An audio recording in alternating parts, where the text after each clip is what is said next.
So guys, let's discuss this question. Question is of assertion and reason, and the assertion given to us is in the late 1970s, China's population growth rate had sharply declined. Reason and इसके पीछे का reason क्या दे रखा है?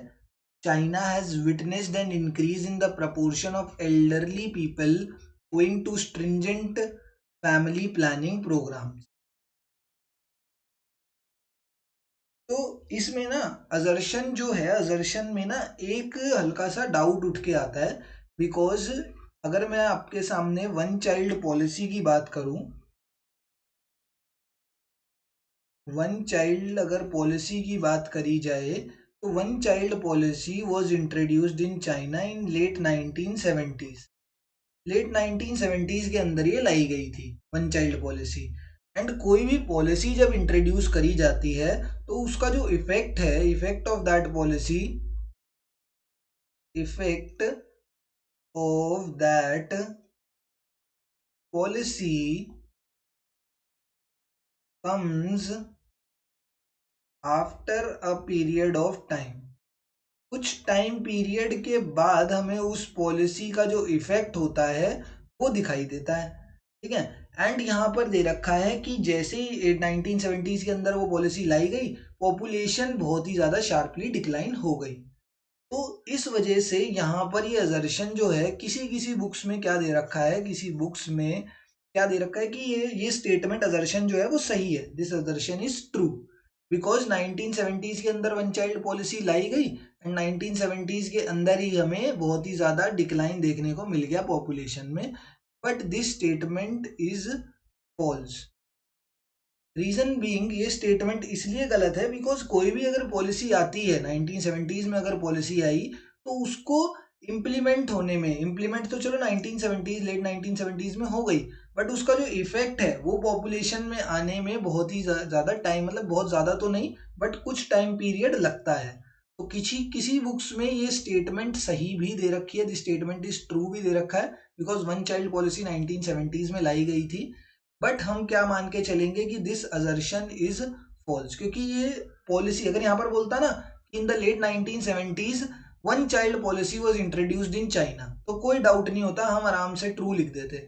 But उसने सीधा बोल दिया कि उसका जो इफेक्ट है वो हमें 1970s में ही देखने को मिल गया, तो वो चीज थोड़ी सी कॉन्ट्राडिक्टरी हो सकती है। एंड कुछ बुक्स में ये ट्रू दे रखा है एंड कुछ बुक्स में फॉल्स दे रखा है। ठीक है। तो तुम ज्यादा कंफ्यूज मत होना, अगर किसी की बुक्स में फॉल्स दे दिया है या किसी की बुक्स में ट्रू दे दिया है तो कंफ्यूज होने की तुम्हें जरूरत नहीं है, दोनों ही बातें ठीक हो सकती हैं। एंड रीजन क्या दे रखा है? Reason is that China witnessed an increase in the proportion of elderly people owing to stringent family planning programme. जब वन चाइल्ड पॉलिसी आ गई, वन चाइल्ड पॉलिसी ने क्या करा, देखो एल्डर पॉपुलेशन तो वैसी की वैसी है, एल्डर पॉपुलेशन को थोड़ी मार देंगे।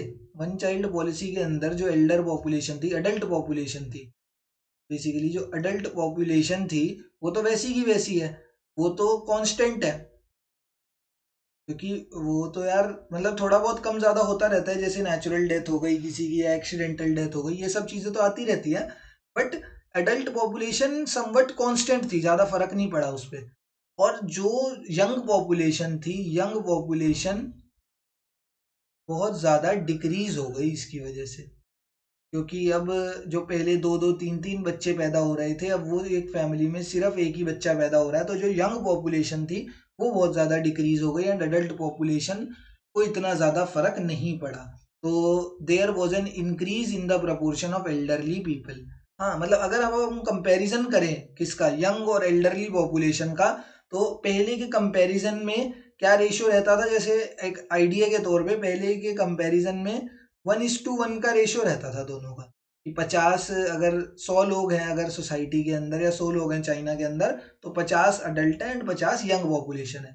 अब जो यंग पॉपुलेशन थी वो तो 1 ही रह गई, बट अडल्ट पॉपुलेशन बन गई 5।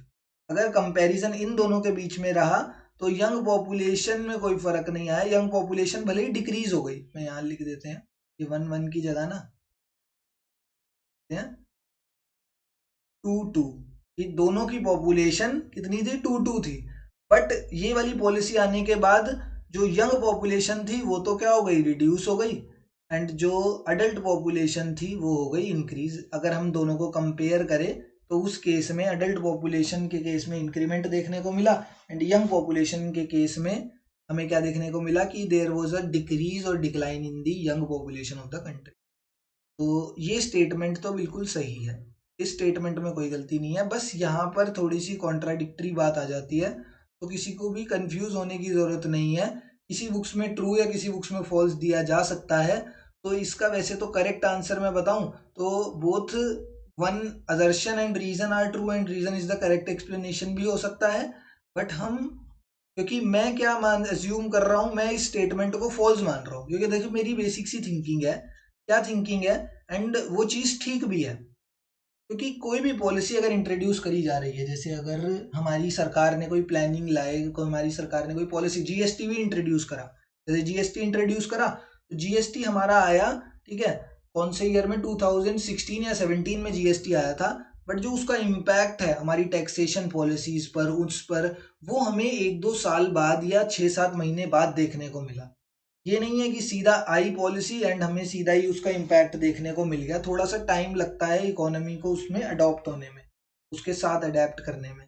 तो इस वजह से ये जो असर्शन है ऊपर वाली, ये गलत है, एंड रीजन इज ट्रू।